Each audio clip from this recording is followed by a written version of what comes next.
പല പ്രാർത്ഥനാ രൂപങ്ങളെയും നാം പ്രയോഗിച്ച് ചിലപ്പോൾ വേണ്ടത്ര ഫലം കിട്ടാതെ വരികയോ അല്ലെങ്കിൽ ആ പ്രാർത്ഥനാ രൂപങ്ങളുടെ അപ്പുറത്ത് നമ്മുടെ ജീവിത പ്രശ്നങ്ങൾ സങ്കീർണമാകുകയോ ചെയ്യുമ്പോഴാണ് നമ്മൾ ഉടമ്പടിയെ ആശ്രയിക്കുന്നത്. പക്ഷേ പലർക്കും ഒരു വിഷയം ഉടമ്പടിയുടെ സാക്ഷരതയുടെ ആനുപാതികമായിട്ടായിരിക്കും അതിൻ്റെ അനുഭവങ്ങൾ വരുന്നത്. ഉടമ്പടിയെക്കുറിച്ച് നമുക്കൊരു വിദ്യാഭ്യാസം വേണമല്ലോ. അത് മറ്റു പ്രാർത്ഥന രൂപങ്ങൾ നമ്മൾ എക്സിക്യൂട്ട് ചെയ്യണ പോലെ സിമ്പിളായിട്ട് ഓപ്പറേഷൻ ചെയ്യാൻ പറ്റത്തില്ല. സിമ്പിൾ ഓപ്പറേഷൻ ഒരു നൊവേന സിമ്പിൾ ഓപ്പറേഷനാണ്. നമ്മളെ സംബന്ധിച്ച് അവിടെ ഉപയോഗിക്കുന്നത് നമ്മുടെ നാക്ക്, നമ്മുടെ മനസ്സൊക്കെ ഉള്ളൂ അല്ലേ. അത് പിന്നീട് അതിൻ്റെ ഫോളോ അപ്പ് ഒന്നുമില്ല. അത് പാട്ട് അല്ലെങ്കിൽ ഒരു പ്രാർത്ഥനാ രൂപമാണ്. അതിൻ്റെ നമുക്ക് കിട്ടുന്ന റിട്ടേൺസിന് ഒരു പരിധികളുണ്ട്. കാര്യം അതൊരു സിംഗിൾ എഡ്ജ് പ്രെയറാണ്. നമ്മൾ ചെയ്യുന്ന പല പ്രാർത്ഥനകളും സിംഗിൾ എഡ്ജാണ്. നിങ്ങളാണ് അതിൻ്റെ അകത്തൊരു ഓപ്പറേറ്ററായിട്ട് വരുന്നത്. ആ പ്രെയർ ഓപ്പറേറ്റ് ചെയ്യണത് നിങ്ങളാണ്. അതിൻ്റെ എഫിക്കസി ഓഫ് ദി പ്രെയർ, അതിൻ്റെ ദൈവം കേൾക്കുക അല്ലെങ്കിൽ അതിൻ്റെ വിഷയം റിസൾട്ട് ഉണ്ടാക്കുക എന്നുള്ളത് അവിടെ നിങ്ങൾക്കൊന്നും ചെയ്യാനില്ല. Okay, what can you do? Nothing. അത് ദൈവത്തിൻ്റെ പരിപാലനയ്ക്ക് വിടുന്ന വിഷയമാണ്. പക്ഷേ എന്താ പ്രശ്നം വെച്ച് കഴിഞ്ഞാൽ ഉടമ്പടി വരുമ്പോൾ അങ്ങനെയല്ല. എന്താ കാര്യം? ഉടമ്പടി മറ്റെല്ലാ പ്രാർത്ഥനയും ഒരു ഹ്യൂമൻ ഇനിഷ്യേറ്റീവായിട്ട് വന്നിട്ടുള്ള പ്രാർത്ഥനകളാണ്. ഇപ്പോൾ ജപമാല സെൻറ്റ് ഡൊമിനിക്കിലൂടെ സഭയ്ക്ക് ലഭിച്ചതാണ്. കുരിശിൻ്റെ വഴി സെൻറ്റ് ഫ്രാൻസിസ് അസീസിയിലൂടെ നമുക്ക് ലഭിച്ചതാണ്. അതുപോലെ ദിവ്യകാരുണ്യ ആരാധന ക്ലാര പുണ്യാളത്തിലൂടെ നമുക്ക് ലഭിച്ചതാണ്. അപ്പോൾ എല്ലാ കാര്യങ്ങൾക്കും ഒരു ഹ്യൂമൻ പാർട്ടിസിപ്പൻ്റ് ഉണ്ട്. അതാത് കാലത്ത് സഭ അനുഭവിച്ച ഏറ്റവും വലിയ പ്രതിസന്ധിക്കാണ് ദൈവത്തിൻ്റെ മനുഷ്യരിലൂടെ ദൈവം നമ്മളോട് സംസാരിച്ചാണത്. പക്ഷേ ഒരു definite human participant is there. അങ്ങനെ ഒരു ഹ്യൂമൻ പാർട്ടിസിപ്പൻ്റ് ഉടമ്പടിക്കില്ല. ഉടമ്പടി ഫുൾ ആൻഡ് ഫുൾ ഡിവൈൻ ഇനിഷ്യേറ്റീവാണ്. എന്നുവെച്ചാൽ ദൈവം മുൻകൈ എടുത്തിട്ടുള്ള ഒരു പദ്ധതിയാണ്. അതാണ് ആദ്യം ഇതിനെക്കുറിച്ച് അറിയേണ്ടത്. അപ്പോൾ ദൈവം മുൻകൈ എടുത്തിട്ടുള്ള പദ്ധതി ഒന്ന്. രണ്ടാമത്തത് എന്താണ്? ഇത് വാഗ്ദാനങ്ങളിലാണ് ബേസ് ചെയ്തിരിക്കുന്നത്. മനുഷ്യന്മാരുടെ വാഗ്ദാനം എന്ന് പറയുമ്പോൾ എന്താണ്? ഈ ഫിസിക്കാലിറ്റി അല്ലെങ്കിൽ സ്പിരിച്വാലിറ്റി. മനുഷ്യന്മാർക്ക് രണ്ട് ഫാക്കൽറ്റി ഉണ്ടാവും അല്ലേ. ഒന്ന് ഫിസിക്കാലിറ്റി, ഇപ്പം നിങ്ങളുടെ വീട്, ജോലി, വിവാഹം, PR, പ്രൊമോഷൻ, അതെല്ലാം നിങ്ങളുടെ ഫിസിക്കാലിറ്റിയെ ബന്ധപ്പെട്ട രോഗസൗഖ്യം ബന്ധപ്പെട്ട കാര്യങ്ങളാണ്. ഇനി നിങ്ങളുടെ നിത്യജീവൻ എന്ന് പറയുന്നത് നിങ്ങളുടെ സ്പിരിച്വാലിറ്റിയെ ബന്ധപ്പെട്ട കാര്യങ്ങളാണ്. അപ്പോൾ രണ്ട് കാര്യങ്ങളാണ് അല്ലേ, സ്പിരിച്വൽ ആൻഡ് ഫിസിക്കലായിട്ടുള്ള. ഇതിൻ്റെ അകത്ത് ഡെഫിനിറ്റായിട്ട് എല്ലാ പ്രാർത്ഥനാ രൂപങ്ങളിലേക്കും നമ്മൾ വിളിച്ചു പറഞ്ഞ് പ്രാർത്ഥിക്കുന്നത് ഫിസിക്കാലിറ്റി പ്രാർത്ഥിക്കുന്നുണ്ട്. പക്ഷേ അതിൻ്റെ മോഡ് ഓഫ് ഓപ്പറാന്തിയെക്കുറിച്ച് ഒരു സിംഗിൾ റിസപ്ഷനിലേക്ക് നമ്മൾ ഒരു ആലപനത്തിലോ അല്ലെങ്കിൽ പ്രാർത്ഥനയിലോ ഒക്കെ ഉള്ളതാണ്. ബൈബിളിൻ്റെ ഭാഷയിൽ പറഞ്ഞാൽ ഏറ്റുപറച്ചിലാണ് അത് മെക്കാനിസം ഉള്ളത്. എന്താണ് അതിനെ ആക്ടിവേറ്റ് ചെയ്യിക്കുന്നത്? യേശു കർത്താവാണ്. റോമ 10:9 അനുസരിച്ചാണ് നമ്മൾ ചൊല്ലുന്ന പ്രാർത്ഥനയുടെ എഫിക്കസി ഇരിക്കുന്നത്. റോമ 10:9 എന്താണ്? യേശു കർത്താവാണെന്ന് പറഞ്ഞേ. യേശു കർത്താവാണെന്ന് അധരം കൊണ്ട് ഏറ്റുപറയുകയും. അധരം കൊണ്ട് ഏറ്റുപറയുന്നതാണ് ചൊല്ലണ പ്രാർത്ഥന എന്ന് പറയുന്നത് അല്ലേ. എല്ലാ പ്രാർത്ഥനകളും എഫിക്കസി ആകണത് ആ പ്രാർത്ഥനകളെല്ലാം ഒരു വാട്ടർമാർക്ക് ഉണ്ടാകണം. എന്താണത്? വാട്ടർമാർക്ക് എന്താണ്? എന്തെങ്കിലും വാട്ടർമാർക്ക് ആയാൽ പറ്റത്തില്ലേ? യേശു കർത്താവാണെന്നുള്ള അത് അതിൻ്റെ അണ്ടർലൈൻ, അതായത് നമുക്ക് നട്ടെല്ലിലൂടെ സ്പൈൻ പോണ പോലെ തന്നെ നമ്മളുടെ പ്രാർത്ഥനയുടെ ഉള്ളിലൂടെ യേശു കർത്താവാണെന്നുള്ള ആ വിശ്വാസത്യം സഞ്ചരിക്കണം. യേശു കർത്താവാണെന്നുള്ള വിശ്വാസത്യം സഞ്ചരിക്കാത്ത പ്രാർത്ഥനയ്ക്ക് ഫേക്ക് പ്രെയറാണ്. എന്ന് വെച്ച് കഴിഞ്ഞാൽ അത് സുവിശേഷ വിഹിതമോ അല്ലെങ്കിൽ സഭാത്മകമോ അല്ല. കാര്യം സഭയുടെ വിശ്വാസം എന്താണ്? യേശു കർത്താവാണ്. അത് ഫസ്റ്റ് ഓപ്പറേഷൻ ആയുള്ളൂ. ഈ ചൊല്ലണ പ്രാർത്ഥനകൾക്കെല്ലാം ഈ എന്തുകൊണ്ടാണ് ഉടമ്പടിയും മറ്റ് പ്രാർത്ഥനകളും തമ്മിൽ വ്യത്യാസപ്പെട്ടിരിക്കണമെന്ന് വെച്ചാൽ, ഉടമ്പടി സാധാരണ പ്രാർത്ഥനയിലെല്ലാം വരണത് യേശു കർത്താവാണെന്നുള്ള ആ വാട്ടർമാർക്കോട് കൂടി നമ്മൾ അതിനെ നമ്മുടെ ശബ്ദം കൊണ്ട് അല്ലെങ്കിൽ നാക്ക് കൊണ്ട് ഓപ്പറേറ്റ് ചെയ്യുകയാണ്. ഇതിൻ്റെ എഫിക്കസി റിസൾട്ട് എന്ന് പറയുന്നത് സാധാരണഗതിയിലുള്ള കാര്യങ്ങളൊക്കെ ഇത് വർക്കൗട്ട് ചെയ്യാം. ഒരു മനുഷ്യനുണ്ടാകുന്ന ഒരു ലെവൽ 1 വരുന്ന വിഷയങ്ങളെല്ലാം അത് കൈകാര്യം ചെയ്യും. പിന്നെ ടൈം അതിൻ്റെ അകത്ത് ഒന്നും ചെയ്യാൻ പറ്റത്തില്ല. ടൈമിൻ്റെ കാര്യത്തിൽ അത് സമയമാണല്ലോ ഇതിനകത്ത് വില്ലനായിട്ട് പ്രവർത്തിക്കുന്നത്, ഇല്ലേ? അതേമാതിരി ഈ ടൈമിനെ കൺട്രോൾ ചെയ്യാനുള്ള എലമെൻ്റ് എന്താ പ്രെയറിലുള്ളത്? ഒന്നുമില്ല. ഇപ്പം നിങ്ങൾ പറയണ ഇൻടേക്ക്, സെപ്റ്റംബറിലെ ഇൻടേക്ക് എനിക്ക് കയറി പോകാൻ പറ്റിയില്ല. ഇനി ഏജൻറ്റ് പറയണ ഇനി കുഴപ്പമില്ല, യൂണിവേഴ്സിറ്റിയിൽ നിന്ന് ഒരു CS കിട്ടും, നിങ്ങൾക്ക് വേണമെങ്കിൽ ജനുവരി കയറി പോകാം, വേണമെങ്കിൽ ചിലപ്പോൾ പറ്റിയേക്കും. അങ്ങനെയൊക്കെ ഹൈപ്പോത്തറ്റിക്കലായിട്ടാണ് പറയണതേ. ഇല്ല, ഡെഫിനറ്റ് പറയണില്ലല്ലോ. അവിടെ ടൈമാണ് അവിടുത്തെ വില്ലൻ. ടൈമിനെ അഡ്രസ്സ് ചെയ്യാൻ പറ്റുന്ന പ്രാർത്ഥന ഈ സിംഗിൾ പ്രെയറിൽ ടൈമിനെ ഡയറക്റ്റായിട്ട് നമുക്ക് കൺട്രോൾ ചെയ്യാനോ നിയന്ത്രിക്കാനോ ഒന്നുമുള്ള ഒരു ഫങ്ഷൻ എൻ്റെ അടുത്തില്ല. അതുകൊണ്ട് തന്നെ ഈ ഉടമ്പടി നിങ്ങൾ ടെക്നിക്കലായിട്ട് നോക്കേണ്ടത്, പ്രത്യേകിച്ച് നമ്മളിവിടെ ചെയ്യണത് മരിയൻ ഉടമ്പടിയാണ്. മരിയൻ ഉടമ്പടി എന്ന് പറയുമ്പോൾ അത് ടൈം കൺട്രോൾഡ് പ്രെയറാണ്. കൺട്രോൾ എന്ന് വെച്ച് കഴിഞ്ഞാൽ ഇപ്പോൾ ഈശോയുടെ തിരുസേന അമ്മ എന്താ പറയണത്? എൻ്റെ സമയം ഇനിയും സമയമല്ലേ അവിടുത്തെ പ്രശ്നം, അല്ലേ? എൻ്റെ സമയം ഇനിയും സമാഗതമായിട്ടില്ല. അപ്പോൾ ആ കാനായിലെ കുടുംബത്തിന് ഭൗതികമായ ഒരു ആവശ്യം നടക്കാനോ നടക്കാതിരിക്കാനോ സാധ്യതയുണ്ട്. ചിലപ്പോൾ നടന്നേക്കും, ചിലപ്പോൾ ആവശ്യത്തിന് ഉപകരിക്കത്തില്ല. കല്യാണം കഴിഞ്ഞാൽ പിന്നെ വീഞ്ഞിൻ്റെ ആവശ്യമില്ലല്ലോ, മനസ്സിലായി? ടൈം അവിടെ പ്രാധാന്യം ആകണം. അതുകൊണ്ടാണ് ഓരോ കാര്യങ്ങൾ അതിൻ്റെ ടൈമിൽ നടക്കണം. അപ്പോൾ ഈ ടൈമിനെ കൺട്രോൾ ചെയ്തുകൊണ്ടാണ് അമ്മ ഈ വിഷയം പറയണത്. എന്താണ്? അവൻ പറയണത് പോലെ ചെയ്യുക. മനസ്സിലായി? ചൊല്ലുകയല്ല. അത് എപ്പോഴും കൃത്യമായിട്ട് മനസ്സിലാക്കണം. അതായത് ടെക്നിക്കായിട്ട് ഇത് പഠിച്ച് ആക്ടിവേറ്റ് ചെയ്യുമ്പോഴാണ് ഇതിൻ്റെ ഫുൾ റിസൾട്ട് വരണത്. അതായത് ഇപ്പോൾ ഉദാഹരണത്തിന് നിങ്ങൾ കാര്യങ്ങളൊക്കെ അറിയാമായിരിക്കും, അച്ഛൻ പറയുന്ന കാരണം കാര്യങ്ങളറിയാം. പക്ഷെ കാര്യങ്ങൾ അറിഞ്ഞിട്ട് കാര്യമില്ല, അത് എക്സിക്യൂഷൻ ലെവലിൽ അതിൻ്റെ പ്രയോഗപരതയിലേക്ക് കൊണ്ടുവരണം. എന്താണെന്ന് വെച്ച് കഴിഞ്ഞാൽ കാര്യങ്ങൾ അറിയാമെന്ന് വെച്ച് കഴിഞ്ഞാൽ, ഇപ്പോൾ കഴിഞ്ഞ ദിവസം നെവിൻ ജോസഫ്, അങ്ങനെ അതൊരു മോഡൽ സാക്ഷ്യമാണ്. നെവിൻ ജോസഫ് കക്കനാടുള്ള ആളാണ്. നെവിൻ ജോസഫ് അയാളുടെ ഒരു സാക്ഷ്യമാണ് മോഡലായിട്ട് വന്നിരിക്കുന്നത് ഈ ആഴ്ചയിൽ. അയാളുടെ ബൈ പ്രൊഫഷൻ മനുഷ്യൻ ഒരു കമ്പ്യൂട്ടർ സയൻറ്റിസ്റ്റാണ്, IT സയൻറ്റിസ്റ്റാണ്.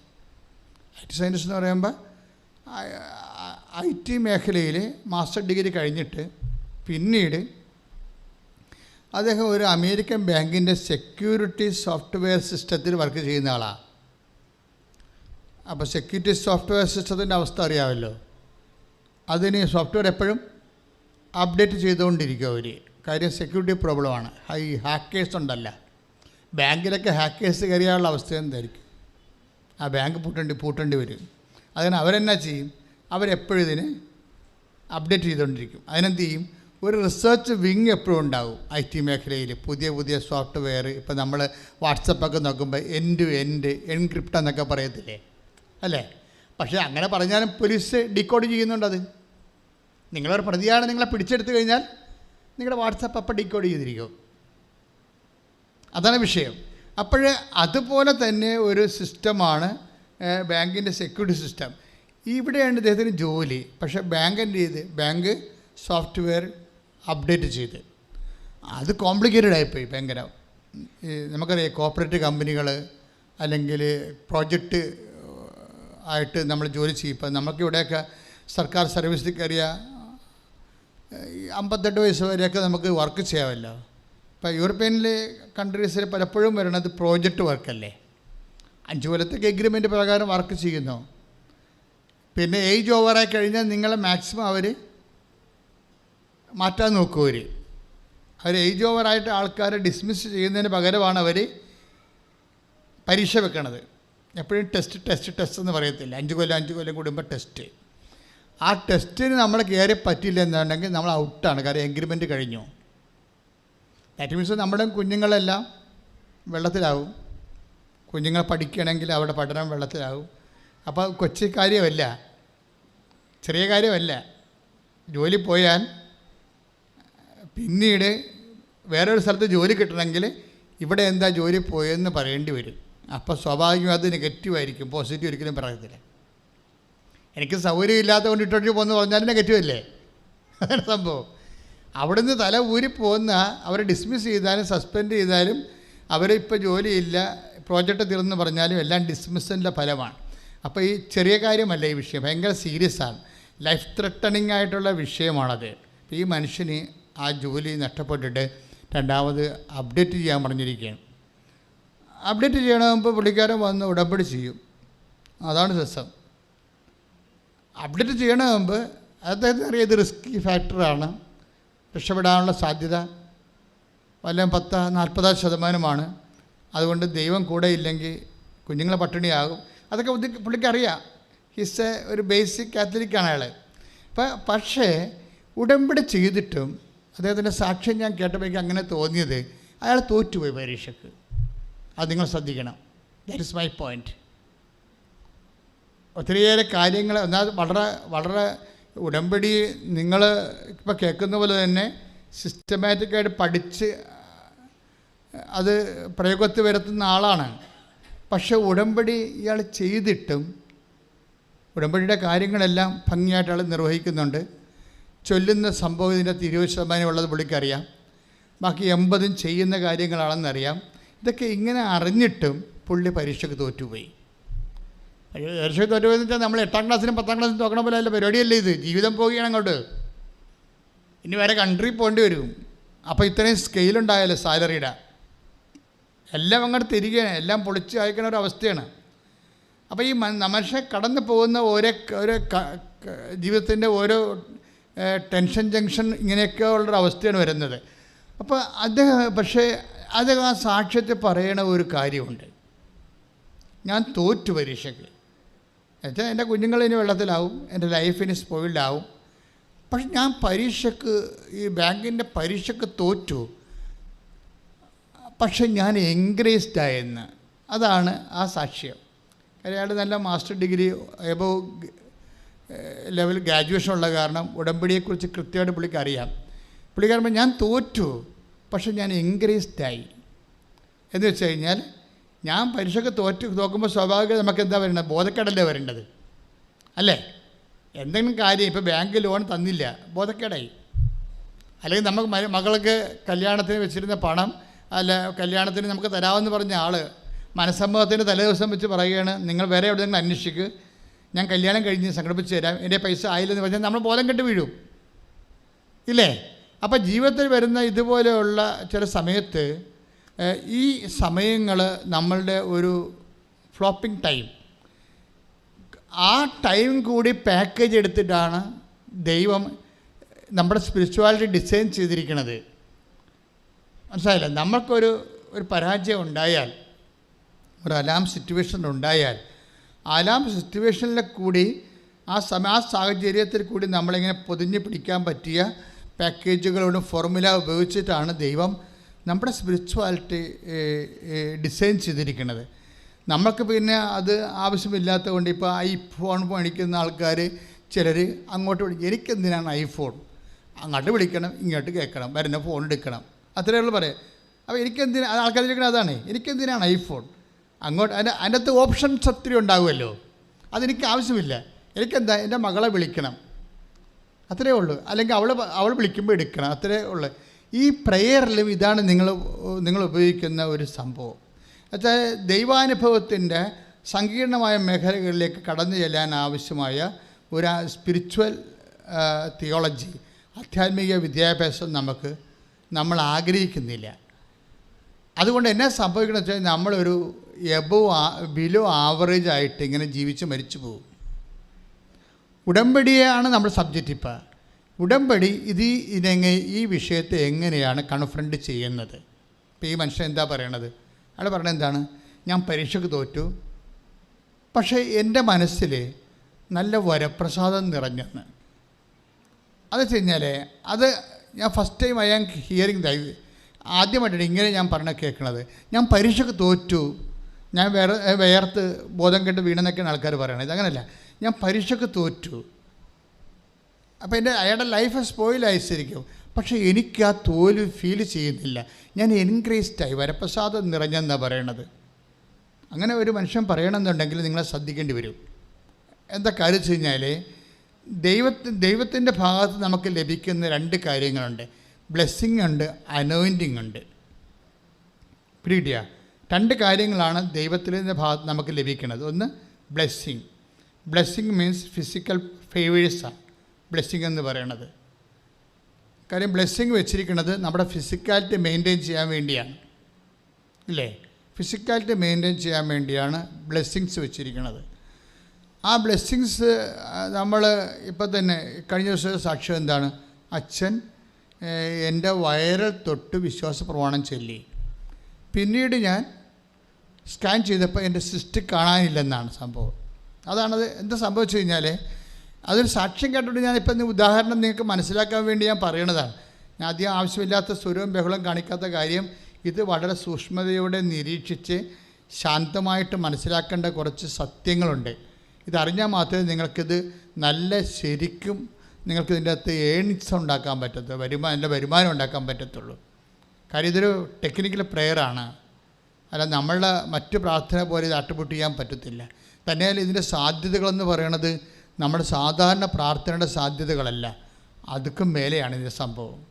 നിങ്ങളൊന്ന് പ്രാർത്ഥിച്ച്, കർത്താവായ ദൈവമേ, ഉടമ്പടിയെക്കുറിച്ചുള്ള ആഴമായ ജ്ഞാനത്താൽ ഞങ്ങളുടെ ബുദ്ധിയെ പ്രകാശിപ്പിക്കുകയും ഹൃദയത്തെ ജ്വലിപ്പിക്കുകയും ആന്തരിക ബോധ്യം നൽകുകയും അനുഗ്രഹിക്കുകയും ചെയ്യണമേ. ശ്രദ്ധിക്കട്ടെ, ഈ മനുഷ്യൻ്റെ സാക്ഷ്യത്തെ ഒന്ന് കമൻ്റ് ചെയ്താൽ നോക്കിയാൽ അതായത് ഇദ്ദേഹം പറയണത് ഞാൻ പരീക്ഷയ്ക്ക് തോറ്റു. അപ്പോൾ തോക്കുമ്പോൾ ശരിക്കും പറഞ്ഞാൽ ഒരു പ്രഷർ കയറി ഈ ആ മനുഷ്യന് ബോധം കിടണ്ട. കാര്യം കുഞ്ഞുങ്ങൾ പട്ടിണിയാവും, എല്ലാ തരത്തിലും ബ്ലോക്കാണ്. പക്ഷേ ഇയാൾ പറയണത് എനിക്കത് ഫീൽ ചെയ്തില്ല, എനിക്കതിന് പകരം ഉള്ളിൽ ഗ്രേസ് ഫീൽ ചെയ്തെന്നാണ്, കൃപ ഫീൽ ചെയ്തു. വെച്ച് കഴിഞ്ഞാൽ തോറ്റതായിട്ട് തോന്നിയില്ല. അത് എന്തുകൊണ്ടാണ്? അതിനാണ് നമ്മളെ ബൈബിളിൽ അഭിഷേകം എന്ന് പറയണത്.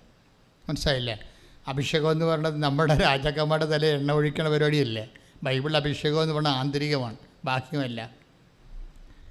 ദൈവികമായ പ്രസൻസ് ഓഫ് ഗോഡാണ് വർക്ക് ചെയ്യണത്. ദൈവം നമുക്ക് എപ്പോഴും നമ്മൾ ശ്രദ്ധിക്കേണ്ട കാര്യം, ഈ ഉടമ്പടി ദൈവത്തെ സമീപിക്കുന്ന രീതിയുണ്ട്, അത് പക്ക ബിബ്ലിക്കലാണ്. ദൈവം ആരാണ്? ഈസ് എ പേഴ്സൺ, അല്ലേ? പിന്നെന്താണ്? And power. രണ്ടും ആണ് ദൈവത്തിൽ നമുക്ക് കിട്ടുന്നത്. ദൈവത്തെ ഇപ്പം പിതാവ്, പുത്രൻ, പരിശുദ്ധാത്മ എടുത്താലും ത്രിത്വിക ദൈവം എടുത്താലും ദൈവം ബേസിക്കലി എന്താണ്? ഇറ്റ്സ് എ പേഴ്സൺ, വ്യക്തിയാണ്. അതാണ് ദൈവത്തിൻ്റെ ജ്ഞാനവും ദൈവത്തിൻ്റെ ശക്തിയുമായ യേശു ക്രിസ്തു. ഒന്ന് പറഞ്ഞേ. ദൈവത്തിൻ്റെ ജ്ഞാനവും ദൈവത്തിൻ്റെ ശക്തിയുമായ യേശു ക്രിസ്തു.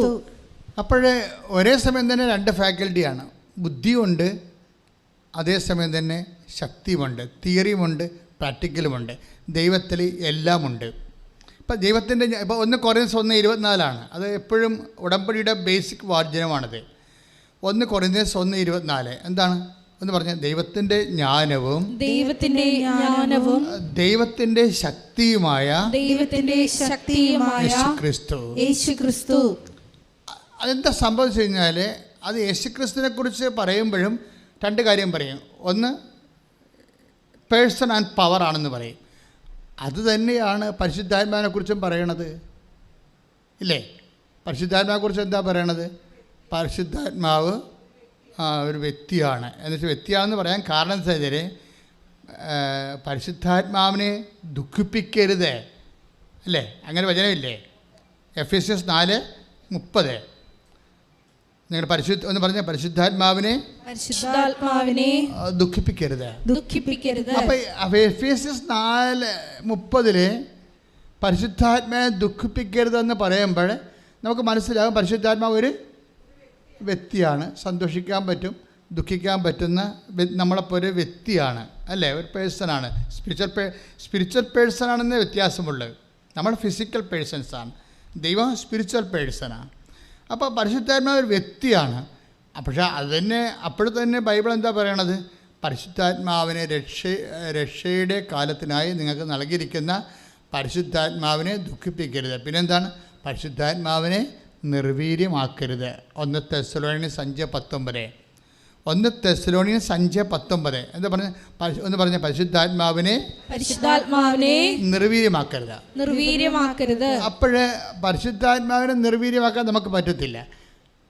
പിന്നെ നമ്മളിൽ വസിക്കുന്ന പരിശുദ്ധാത്മാവിനെയാണ് നിർവീര്യമാക്കുകയോ വീര്യപ്പെടുത്തുകയോ ചെയ്യാൻ പറ്റണത്. മനസ്സിലായില്ലേ?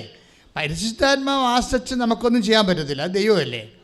പക്ഷെ നമ്മളിൽ വസിക്കുമ്പോൾ നമ്മളുടെ കൃപയോടുള്ള സഹകരണത്തിൻ്റെ ആനുപാദ്യം അനുസരിച്ചിട്ട് പരിശുദ്ധാത്മാവ് വീര്യപ്പെടുകയോ, നമുക്കൊരു കാര്യം വ്യക്തമാണ്. പരിശുദ്ധാത്മാവ് ഇപ്പോൾ 1 തെസ്സലോനിയൻസ് 5:19 ഒന്ന് പറഞ്ഞ പരിശുദ്ധാത്മാവിനെ നിർവീര്യമാക്കരുത്.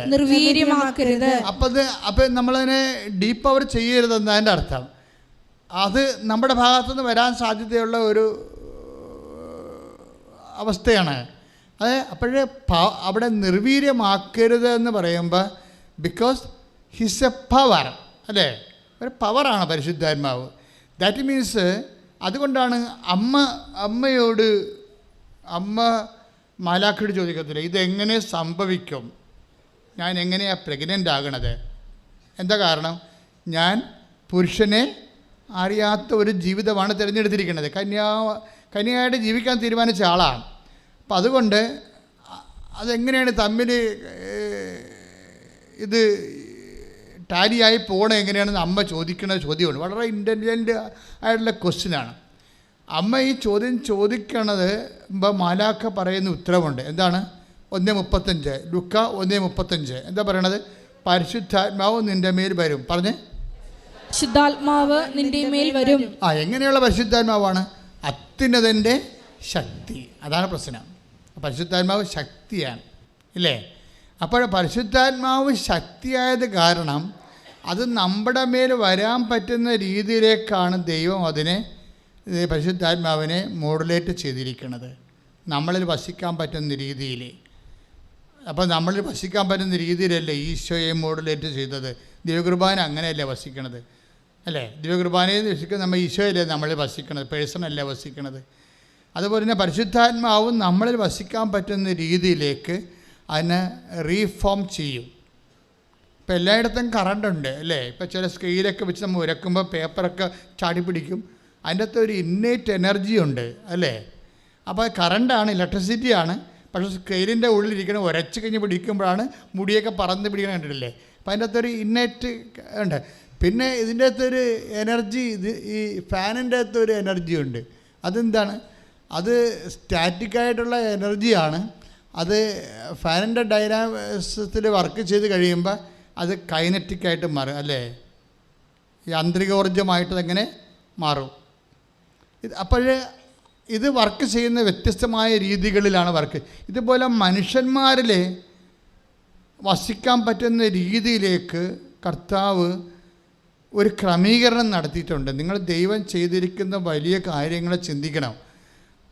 ദൈവം നമ്മൾക്ക് പരിശുദ്ധാത്മാവിനെ, നമ്മൾക്ക് താങ്ങാൻ പറ്റാത്ത പരിശുദ്ധാത്മാവിനെ നമുക്ക് ഉൾക്കൊള്ളാൻ പറ്റുന്ന രീതിയിലേക്ക് ദൈവം ക്രമീകരിച്ച് തന്നിരിക്കണില്ലേ? അതിനൊക്കെയാണ് നമ്മൾ ദൈവത്തിന് നന്ദി പറയേണ്ടത്. അല്ലാതെ ഞാൻ IELTS ജയിച്ചെന്ന് പറഞ്ഞുള്ള കാര്യത്തിന് മാത്രമല്ല നന്ദി പറയേണ്ടത്. ദൈവം നമ്മളിലേക്ക് എന്തുമാത്രം താഴ്ന്നത് നമുക്കറിയത്തില്ല.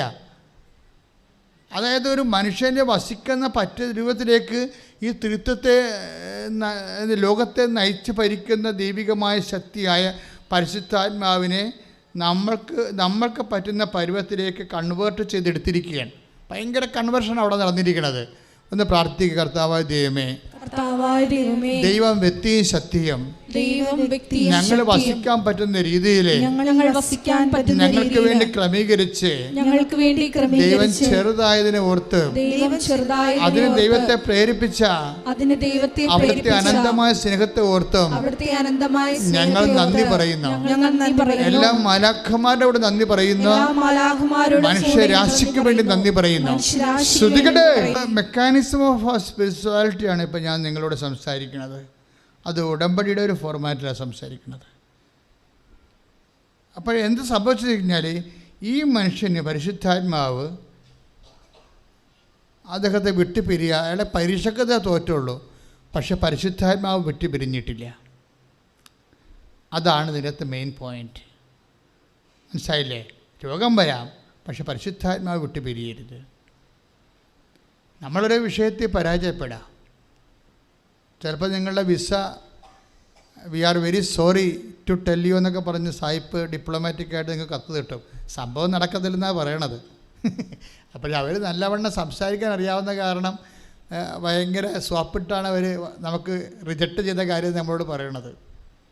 കാര്യം അവരുടെ രീതി അതാണ്. ആളെ കൊല്ലാൻ തന്നെ കസേരയിരുത്തി പതുക്കെ ഷോക്ക് ചെയ്ത് കൊല്ലണ പാർട്ടിയല്ലേ. ആൾക്ക് നമ്മളാണെങ്കിൽ പിടിച്ച് തൂക്കിക്കൊല്ലൂ. അപ്പോൾ അവർ കൊല്ലണ രീതികൾക്ക് വ്യത്യാസമുണ്ടെന്ന് പറയാം. അവർ പറഞ്ഞിരിക്കണത് ഇതാണ്, നടക്കത്തില്ല, വേറെ രാജ്യം അന്വേഷിക്കാനാണ് പറഞ്ഞിരിക്കുന്നത്. പക്ഷെ പറയുമ്പോൾ അവർ ആദ്യം പഞ്ഞി വെച്ച് തൂത്ത്, സ്പിരിറ്റ് കൊണ്ട് തൂത്ത്, ഞാൻ കുത്താൻ പോകണമെന്ന് പറഞ്ഞ് എന്നിട്ട് കുത്തി, അങ്ങനെയൊക്കെ ചെയ്യത്തുള്ളൂ. അല്ലാത്തവരോ നേരിട്ട് കുത്തും, അത്രേ ഉള്ളൂ. അപ്പോൾ സംഭവം നടക്കണ രണ്ട് കുത്തു തന്നെയാണ്. അപ്പോൾ എന്താ പ്രോബ്ലം എന്ന് വെച്ച് കഴിഞ്ഞാൽ, ഇത് കേൾക്കുമ്പോൾ നമുക്ക് ഷോക്കാവും ഇല്ലേ? നമ്മുടെ വിസ റിജക്റ്റ് ചെയ്തതെന്ന് കേൾക്കുമ്പോഴേ ഷോക്കാവും. ഈ ഷോക്ക് അബ്സോർബ് ചെയ്യാൻ മിനിമം ഹോളി സ്പിരിറ്റിനെ നമ്മൾ നിലനിർത്തിക്കൊണ്ടിരിക്കണം. പറഞ്ഞ മനസ്സിലായില്ലേ? ഇപ്പോൾ അയാൾ അയാൾക്ക് ഷോക്ക് എടുപ്പിക്കാൻ പറ്റിയില്ലല്ലേ? നെവിൻ ജോസഫിനെ ഷോക്ക് എടുപ്പിക്കാൻ പറ്റിയില്ല. അയാൾ പരീക്ഷയ്ക്ക് തോറ്റു. അയാൾ എന്താ പറയണത്? ആസിഫ് ഞാനതിൽ ജയിച്ച പോലെ എനിക്ക് തോന്നിയെന്നാണ് പറയണത്. എനിക്ക് ഐ ആം ഇൻക്രീസ്ഡാണ്. ഇത് മിനിമം ഹോളി സ്പിരിറ്റ് കീപ്പ് ചെയ്യുമ്പോൾ ഉണ്ടാകുന്ന വിഷയമാണ്. എൻ്റെ മക്കൾ, നിങ്ങളുടെ ലക്ഷ്യമുണ്ടല്ലോ, നിങ്ങൾ ഈ പറയുന്ന ഉടമ്പടി വെച്ചിരിക്കുന്ന കാര്യങ്ങൾക്ക് പ്രൈമറി ഇമ്പോർട്ടൻസ് കൊടുക്കുന്നത് നിങ്ങൾക്ക് അതിൻ്റെ ഗുണദോഷങ്ങളിൽ ചിലപ്പോൾ സുഖമോ സന്തോഷമോ അനുഭവിക്കാനുള്ള സാധ്യതയുണ്ട്.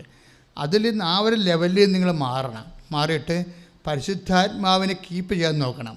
കർത്താവ് നൽകിയ വചനം ഇതാണ്, ഫിലിപ്പിയർ 4:11. എനിക്കെന്താണ് കുറവുള്ളത് കൊണ്ടല്ല ഞാനിത് പറയണത്. പിന്നെന്താ? ഏത് സാഹചര്യത്തിലും സംതൃപ്തിയോടെ കഴിയാൻ ഞാൻ പഠിച്ചിട്ടുണ്ട്. Praise the Lord. Hallelujah. ഞാൻ പഠിച്ചിട്ടുണ്ടെന്ന് പറഞ്ഞാലേ അയാളെ അങ്ങേരെ പഠിപ്പിച്ചിട്ടുണ്ടെന്ന് എൻ്റെ അർത്ഥം. കാര്യം പഠിക്കണ കാര്യമൊക്കെ ദൈവത്തിൻ്റെ ഒരു പരിപാടിയാണ്. നിങ്ങൾ ദൈവത്തോട് പറയണം, അവരെല്ലാവരും ദൈവത്താൽ പഠിപ്പിക്കപ്പെടും. 6:45 ഒന്ന് വായിച്ചേ. 6:45 യോഹന്നാൻ. ശ്രുതികടെ. അവരെല്ലാവരും ദൈവത്താൽ പഠിപ്പിക്കപ്പെട്ടവരാകും എന്ന് പ്രവാചക ഗ്രന്ഥങ്ങളിൽ എഴുതപ്പെട്ടിരിക്കുന്നു. Praise the Lord എന്ന് പറഞ്ഞ അവരെല്ലാവരും ദൈവത്താൽ പഠിപ്പിക്കപ്പെട്ടവരാകും. ഈ 6:45 കൂടെയാണ് ഫിലിപ്പിയർ 4:11 വായിക്കേണ്ടത്. എന്താണ്? എനിക്ക് എന്തെങ്കിലും കുറവുള്ളത് കൊണ്ടല്ല ഞാനിത് പറയുന്നത്. പറഞ്ഞ് കാരണം ഏത് സാഹചര്യത്തിലും സംതൃപ്തിയോടെ കഴിയാൻ ഞാൻ പഠിച്ചിട്ടുണ്ട്. അങ്ങേരെ ദൈവം പഠിപ്പിച്ചിട്ടുണ്ട് എന്നാ പറയണ. കൈയിടിച്ച് കർത്താനുസരിച്ച്. അപ്പൊ ഈ സാഹചര്യമാണ് IT പരീക്ഷയ്ക്ക് തോറ്റു, അതാണ് സാഹചര്യം. പക്ഷേ ഫിലിപ്പിയർ 4:11 ഇവിടെ വർക്കൗട്ട് ചെയ്തത് എന്താണ്? ആ സാഹചര്യത്തിൽ അയാൾക്ക് സംതൃപ്തിയുണ്ട്. എന്താണ് അത്? അയാളെ പഠിപ്പിച്ചിരിക്കുകയാണ്. ആരാണ് പഠിപ്പിച്ചിരിക്കുന്നത്? ദൈവം പഠിപ്പിച്ചിരിക്കുകയാണ്. എന്താ കാര്യം? ഗ്രേസ് ഫീൽ ചെയ്യുന്നുണ്ട്. എൻ്റെ മക്കൾ, നമ്മളെന്ത് സംഭവിച്ചത്? നമ്മളുടെ സ്പിരിച്വാലിറ്റി നിങ്ങൾ ഡിസൈൻ ചെയ്തിരിക്കുന്നത് ഒരു നല്ലതുപോലെ കാര്യങ്ങളൊക്കെ സംഭവിച്ചാൽ നമ്മളിങ്ങനെ ചിരിച്ചും സന്തോഷിച്ചൊക്കെ നടക്കും. പക്ഷേ നെഗറ്റീവ് ഹാപ്പൻ ചെയ്ത നെഗറ്റീവ് നമ്മുടെ സ്പിരിച്വാലിറ്റി അഡ്രസ്സ് ചെയ്യുന്നില്ല. അതാണൊരു പ്രശ്നം. പക്ഷേ biblical spirituality actually we will focus upon the negatives. അയാൾ പറഞ്ഞു കേട്ടില്ലേ? കാര്യം അനുഗ്രഹം എന്ന് പറയുന്നത് ഫിസിക്കൽ ഫേവേഴ്സാണ്. അതിനകത്ത് PR-ഉം പരീക്ഷാ വിജയവും ഒക്കെ ഉണ്ട്. നിങ്ങളുടെ രോഗസൗഖ്യമൊക്കെ അനുഗ്രഹത്തിലുള്ളതാണ്. അത് ഫിസിക്കാലിറ്റിയെ ബാധിക്കുന്നതാണ്. ഇനിയുള്ള വിഷയമെന്ന് പറയണത് വേറെ ഒരു സംഭവമുണ്ട്. നിങ്ങൾ വിചാരിക്കുന്ന പോലെ കാര്യങ്ങൾ നടക്കുന്നില്ല എന്ന് വിചാരിച്ചോ? നിങ്ങൾ വിചാരിക്കുന്ന പോലെ കാര്യങ്ങൾ നടക്കുന്നില്ല, അത് നെഗറ്റീവല്ല. ശരിക്കും ഞാനിപ്പോൾ ഒരു 90കളിൽ ഒരു 3 സെൻറ്റ് സ്ഥലം കിട്ടാൻ വേണ്ടി 90-ൽ എനിക്കറിയാം, എനിക്ക് കർത്താവ് എനിക്ക് നോട്ട് തന്നായിരുന്നു. ശുശ്രൂഷ കർത്താവ് കണ്ടിന്യൂ ചെയ്യുമെന്ന്. അപ്പോൾ ഇത് 84 തുടങ്ങിയ ശുശ്രൂഷയാണ്. അപ്പോൾ 90 എനിക്ക് കർത്താവ് എനിക്ക് നോട്ട് തന്നായിരുന്നു. കൃപാസനം രജിസ്റ്റർ ചെയ്തിരിക്കുന്നത് 92-ലാണ്. രജിസ്റ്റർ ചെയ്യുന്നപ്പോൾ തന്നെ എനിക്ക് കർത്താവ് പറഞ്ഞായിരുന്നു ഒരു കൗൺസിലിംഗ് സെൻറ്റർ തരുമെന്ന് പറഞ്ഞായിരുന്നു. അപ്പോൾ ഒരു 3 സെൻറ്റ് സ്ഥലവും. അപ്പോൾ ഞാനന്ന് കൊച്ചച്ഛനാണ്, വെറും കൊച്ചച്ഛൻ. അച്ഛനായിട്ട് 2 കൊല്ലമൊക്കെ ആയിട്ടുള്ളൂ. 34 കൊല്ലം മുമ്പുള്ള കഥ പറയണത്. അതായത് ഇപ്പോൾ ഓർപ്പിച്ചുകൊണ്ട് മനഃപൂർവ്വം പറയണമല്ല, ഇപ്പോൾ ഇത് ഓർത്ത് നിങ്ങൾക്ക് മനസ്സിലാക്കാൻ വേണ്ടി പറയാം. അപ്പം ഞാനവിടെ ഈ 3 സെൻറ്റ് സ്ഥലത്തിന് വേണ്ടി ഈ തുമ്പോളി എന്ന് പറഞ്ഞ സ്ഥലമുണ്ട് ഇവിടെ, ആലപ്പുഴ ഉള്ളതാണ്, തീരദേശത്തെ സ്ഥലമാണ്. പിന്നെ അർത്തുങ്കൽ, നിങ്ങൾക്കറിയാം അർത്തുങ്കൽ. അവിടെ നിന്ന് നടന്ന് ഇപ്പം നമ്മൾ ജോപാന നടത്തിയ പോലെ ഞങ്ങൾ 3 പേരും കൂടി ജോപാന നടത്തിയിട്ടുണ്ട്. ഞാനും തങ്കച്ചനും പീറ്ററും, ഞങ്ങൾ 3 പേര് ഇപ്പോഴും ഉണ്ട് എൻ്റെ കൂടെ. അവർ 30 കൊല്ലമായിട്ട് എൻ്റെ കൂടെ ഉണ്ട് അവർ. അന്ന് ഞങ്ങൾ ഈ തുമ്പോളിൽ നിന്ന് അർത്തുങ്ക വരെ ജവമാലയും പിടിച്ചുകൊണ്ട് നടന്ന് പ്രാർത്ഥിച്ചിട്ടുണ്ട്. എന്തിനാണ്? 3 സെൻറ്റ് സ്ഥലം കിട്ടാൻ. മനസ്സിലായില്ലേ? എന്നിട്ട് ഒരു സ്ഥലം കണ്ടുപിടിച്ച് അതിനെ വിളിച്ച് ചെത്തിയൊരു സ്ഥലം കണ്ടുപിടിച്ച്, ചെത്തിയ സ്ഥലമുണ്ട് അവിടെ. 1 കൊല്ലം അതിനു വേണ്ടി അടയിരുന്ന പോലെ പ്രാർത്ഥിച്ച്. പക്ഷെ ആ സ്ഥലം കർത്താവ് തന്നില്ല. ആ രൂപതയുടെ പള്ളിയുടെ സ്വന്തം സ്ഥലമായിട്ട് പോലും പള്ളിക്കമ്മൻ്റെ തീരുമാനിച്ചത് പോലും എനിക്ക് കിട്ടിയില്ല ആ സ്ഥലം. പക്ഷെ 97 ഇവിടെ താമസിച്ചിരുന്നൊരു സന്യാസി വര്യനായ ഒരു ഫ്രാൻസിസ് ബ്രദർ ഉണ്ടായിരുന്നു. പ്രായമായിരുന്നു. എന്നെ കാണാൻ വേണ്ടി എൻ്റെ ഇടവക വന്നു ഒരു 11 മണിയായപ്പോൾ 97. അദ്ദേഹം എന്നോട് പറഞ്ഞു, അച്ഛാ എൻ്റെ സ്ഥലം കുറച്ച് അച്ഛന് തരാൻ ഞാൻ തീരുമാനിച്ചിട്ടുണ്ട്. പക്ഷെ ബാക്കി എൻ്റെ സ്ഥലം കുറച്ച് ഈ കാണുന്ന ഈ ഇവിടെ അന്ന് ഈ തെങ്ങൊക്കെ ഉണ്ടായിരുന്ന സ്ഥലമാണിത്.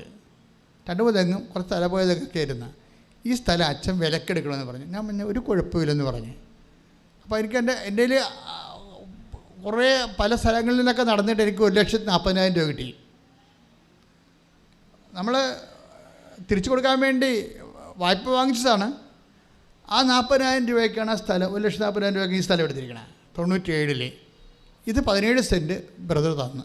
പിന്നെ ആ കാണുന്ന സ്ഥലമൊക്കെ നമ്മൾ കുറേ കാശ് കൊടുത്ത് വാങ്ങിച്ചതാണ്. ആ ഒരു സെൻറ്റ് 8 സെൻറ്റ് തന്നെ ആ കാണുന്ന ബിൽഡിങ് നിൽക്കുന്ന നിങ്ങളുടെ ഉടമ്പടി ഓഫീസ് നിൽക്കുന്ന സ്ഥലം 8 സെൻറ്റിന് ഏതാണ്ട് 37 ലക്ഷം രൂപ കൊടുത്താണ് വാങ്ങിച്ചത്. അപ്പോൾ പിന്നെ കാലം മാറിയപ്പോഴേ പെട്ടെന്ന് ഇതിൻ്റെ ചേഞ്ച് വന്നപ്പോൾ ഇതെല്ലാം ആൾക്കാർ വന്ന് കയറി ഇറങ്ങി വന്നപ്പോൾ ഇവിടുത്തെ സ്ഥലങ്ങളൊക്കെ വില കൂടിപ്പോയി. അപ്പോൾ ഞാൻ നിങ്ങൾ ചിന്തിച്ച് നോക്കിയേ, ഞാൻ ചോദിച്ച സ്ഥലം ദൈവം എനിക്ക് തന്നില്ല. അതിന് ഞാൻ എന്തുമാത്രം കഷ്ടപ്പെട്ട് 1 കൊല്ലം പ്രാർത്ഥിച്ചില്ലേ അല്ലേ? ഞാൻ ചോദിക്കാത്തത് എനിക്ക് ദൈവം തന്നു. ആ ചോദിച്ച സ്ഥലം എനിക്ക് കിട്ടാഞ്ഞ എന്താണെന്ന് ഇപ്പം എനിക്ക് മനസ്സിലാവും. കാര്യം അവിടെ ഒരു പുഴയുടെ ഒരു പാലം ഉണ്ടായിരുന്നു. ആ പാലം വന്ന് തിരശ്ചീനമായിട്ട് പുഴക്ക് നേരെ കിടക്കിയിരുന്നു. ഇപ്പം ഗവൺമെൻറ് അത് പൊളിച്ചിട്ട് 3-4 അടി പൊക്കത്തിലേക്ക് ആ പാലം 3-4 മീറ്റർ പൊക്കത്തിലേക്ക് ആ പാലം ഉയർത്തി. അപ്പോൾ ആ സ്ഥലത്തിലേക്ക് ഇപ്പം ഇറങ്ങണമെങ്കിൽ ഏണി വെച്ച് ഇറങ്ങണം. അതാണ് സംഭവം. അത് നമുക്കറിയത്തില്ലാഞ്ഞല്ലോ. അത് ഇന്നാളെ സംഭവിച്ച കാര്യമാണ്. അപ്പോൾ ദൈവത്തിന് നേരത്തെ മുൻകൂട്ടി നിൻ്റെ ഭാവിയിൽ നിനക്ക് എന്താണ് സംഭവിക്കാൻ പോകുന്നത്. നിങ്ങളിപ്പോൾ ചോദിക്കുന്ന പലതും മണ്ടത്തരങ്ങളാണ്. അതെങ്ങനെ തന്നാൽ നിങ്ങളുടെ കാര്യം ജീവിതം തീരും. നിങ്ങൾ ചോദിക്കുന്ന ചില കാര്യങ്ങൾ ദൈവം നിങ്ങൾക്ക് തരികയാണെങ്കിൽ അത് വെച്ച് തന്നെ നിങ്ങളുടെ ജീവിതം തീരും. അപ്പോൾ അതുകൊണ്ട് ദൈവത്തെ പറയാൻ, കർത്താവ് ഇപ്പം എൻ്റെ കൊച്ചു ബുദ്ധിക്ക് ഇങ്ങനെയൊക്കെ തോന്നുന്നുണ്ട്, പിന്നെ എല്ലാം നിൻ്റെ ഇഷ്ടം, നിനക്ക് കാര്യം അറിയാമല്ലോ, നിനക്ക് ഭാവിയും എല്ലാം അറിയാമല്ലോ. അപ്പോൾ ഒത്തിരി സമർപ്പണത്തിൻ്റെ പോയിൻറ്റ്സ് നിങ്ങളുടെ പ്രാർത്ഥനയുണ്ടാകും ഒരു കാര്യത്തിലും. അതുകൊണ്ട് ഈ മരിയൻ സ്പിരിച്വാലിറ്റിയാണ് നമ്മൾ ഫോളോ ചെയ്യണത്.